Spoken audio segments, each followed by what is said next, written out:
Olá, boa tarde. O nosso grupo ficou responsável por falar sobre a Primavera de Praga.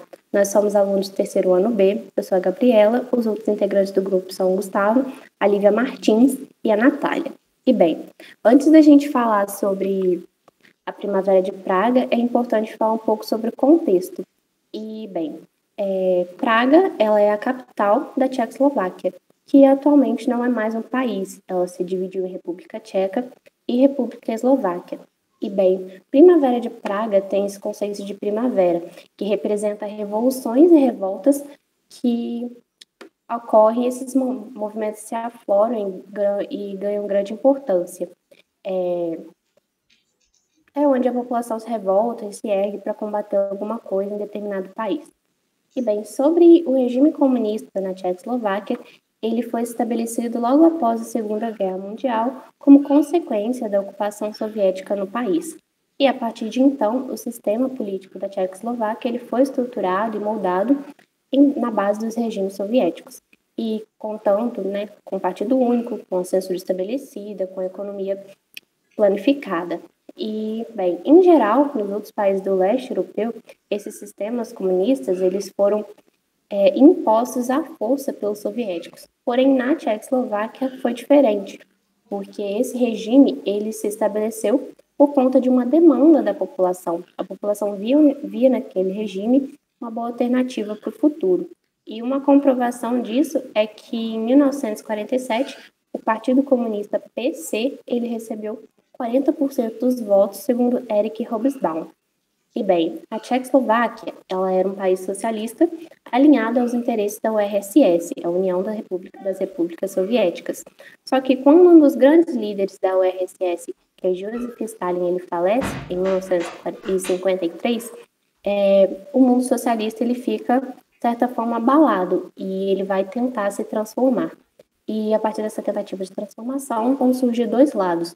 O lado daqueles defensores do socialismo de Stalin, um socialismo mais centralizador, de partido único, e um lado daqueles que são reformistas, que não aceitam, que não querem o stalinismo e vão querer reformas, vão querer uma abertura política e econômica. E na Tchecoslováquia, esses eventos de transformação, de reformas, eles começam a despertar a partir da década de 60, com Alexander Dubček assumindo como chefe de Estado.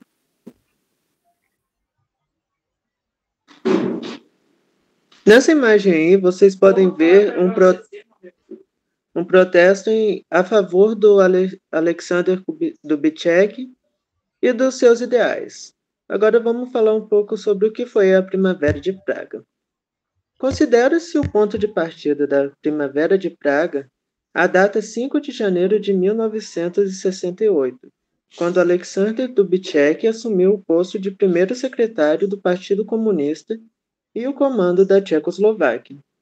Dubček era um comunista que possuía extensa ligação com o governo de Moscou. Durante anos, ele e sua família moraram no Quirguistão, país da Ásia Central, ex-integrante da União Soviética. Dubček era um político reformista que possuía forte ligação com os intelectuais tchecoslovacos e defendia a ideologia de promover um socialismo com rosto humano. Há dois fatores de destaque que nos ajudam a entender o fortalecimento desses desejos reformistas dentro da Tchecoslováquia. Primeiro, Hobsbawm indica que o reformismo no Partido Comunista local estava diretamente relacionado com o desejo dos eslovacos de reformar o Partido Comunista para ganhar maior protagonismo no governo tchecoslovaco. Segundo, havia um claro descontentamento popular com o rumor que o governo comunista seguia na Tchecoslováquia. Quando o comunista foi instalado na Tchecoslováquia em meados da década de 40, havia toda uma esperança popular de que o regime trouxesse mudanças positivas, mas passadas 2 décadas, o sentimento que vingava no país era de desilusão. Uma das classes mais insatisfeitas era dos intelectuais.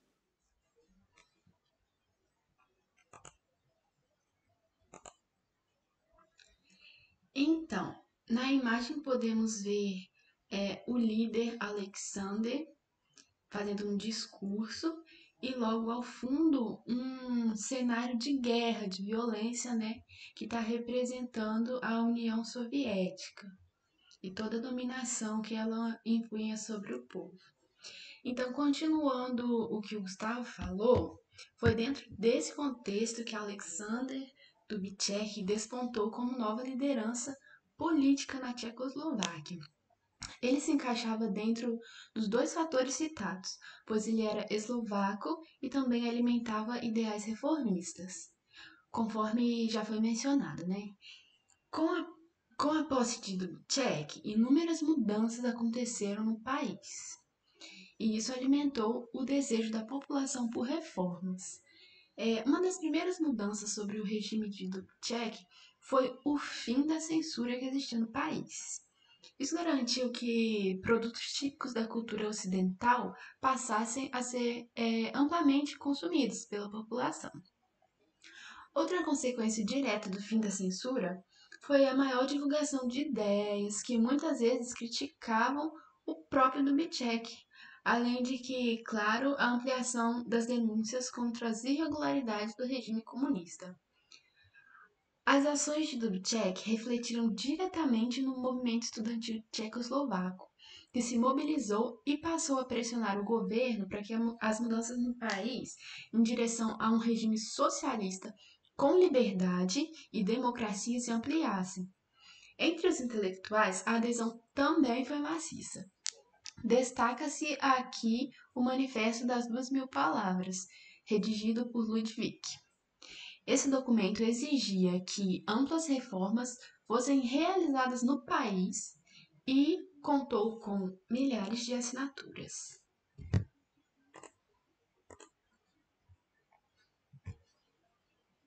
Então, gente, na imagem do meu slide dá para ver, podemos observar aí os protestos, né, contra os soviéticos, como foi muito, a população foi bastante gente, né?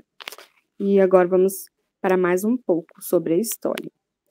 As reformas em curso na Tchecoslováquia foram apoiadas por países como a Iugoslávia, a Romênia, a Hungria, e isso, evidentemente, enfureceu Moscou.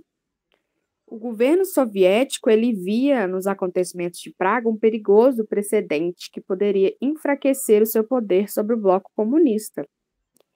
E então logo passou a negociar com um governo tchecoslovaco para que o que acontecia na Tchecoslováquia fosse devidamente controlado, né? Com essa a repercussão dos acontecimentos na Tchecoslováquia, na União Soviética, fez surgir um grupo no governo de Moscou, que passou a defender a intervenção direta no país. Esse grupo intervencionista ele era composto por membros do KGB, que era um serviço secreto soviético, ele era do Comitê Central e das outras repúblicas soviéticas. A ação desse grupo pró-intervenção ela refletiu diretamente na posição de Leonid Brezhnev, que era o presidente da União Soviética, né? A princípio, ele era desfavorável à possibilidade de uma intervenção, principalmente por causa do impacto que essa ação representaria, né? Só que, no entanto, como Dubček não controlou as reformas em curso na Tchecoslováquia e o grupo pró-intervenção pressionou cada vez mais, então o Brezhnev cedeu e autorizou a intervenção na Tchecoslováquia.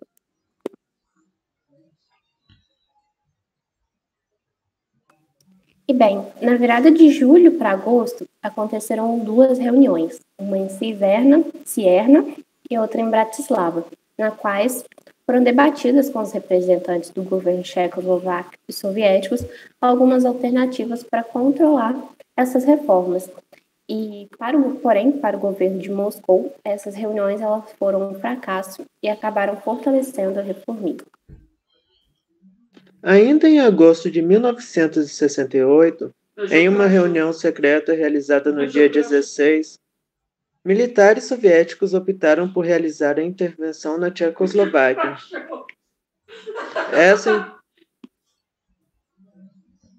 Essa intervenção aconteceu na virada do dia 20 para o dia 21 de agosto, quando mais de 500 mil soldados soviéticos invadiram a Tchecoslováquia.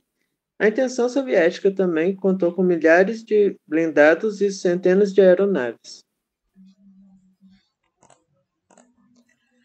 As tropas soviéticas que invadiram a Tchecoslováquia logo se encaminharam para locais estratégicos da cidade de Praga, né?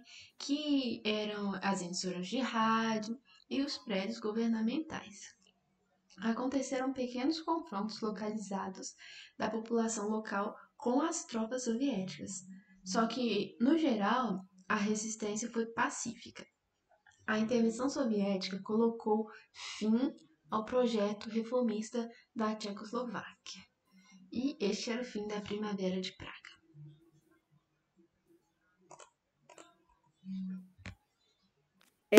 E essa imagem aí, gente, trata o final, né, dessa revolta, e eu vou continuar falando mais um pouco. Então, o Dubček, ele acabou renunciando ao seu cargo no ano seguinte, né, em 1969. O Bloco Comunista, ele iniciava, então, um período de desgaste que intercedeu durante 20 anos, e no qual a coesão do bloco que se dava única e exclusivamente por conta da regressiva de Moscou. Então, a Tchecoslováquia colocou fim ao regime comunista no país somente em 1989, durante a Revolução de Veludo. Agora, nós separamos um vídeo bem legal, com imagens reais da época, para passar aqui, para ver como era.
Parou?